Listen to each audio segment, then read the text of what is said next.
സംസാരത്തെയും ശ്വാസത്തെയും നിയന്ത്രിക്കുക. ഉള്ളിൽ തന്നെ ആഴത്തിൽ മുങ്ങുക. വെള്ളത്തിൽ വീണ ഒരു വസ്തുവിനെ കണ്ടെത്തുന്നതിന് ആഴത്തിൽ മുങ്ങിത്താഴുന്ന ഒരാളെപ്പോലെ നിങ്ങൾ ഉദ്ദേശിക്കുന്ന എല്ലാ കാര്യങ്ങളും നിങ്ങൾ വാരിയെടുക്കും.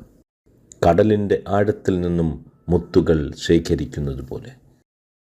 രമണ മഹർഷി പറഞ്ഞതാണ് മഹത്തായ ഈ മൊഴിമുത്തുകൾ.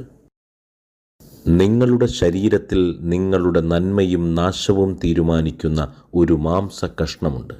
അത് നിങ്ങളുടെ നാവാണ്. അതിനെ സൂക്ഷിച്ചാൽ നിങ്ങൾ വിജയിച്ചു. പ്രവാചകനായ മുഹമ്മദ് നബി പറഞ്ഞതാണ് ഈ വാചകം. ബുദ്ധൻ പറഞ്ഞത് ഇങ്ങനെയാണ്: നിങ്ങൾ സംസാരിക്കുന്നതിന് മുൻപ് നിങ്ങളുടെ വാക്കുകൾ 3 കവാടങ്ങളിലൂടെ കടന്നു പോകട്ടെ. 1, അത് മൂല്യമുള്ളതാണോ എന്ന് പരിശോധിക്കൂ. 2, അത്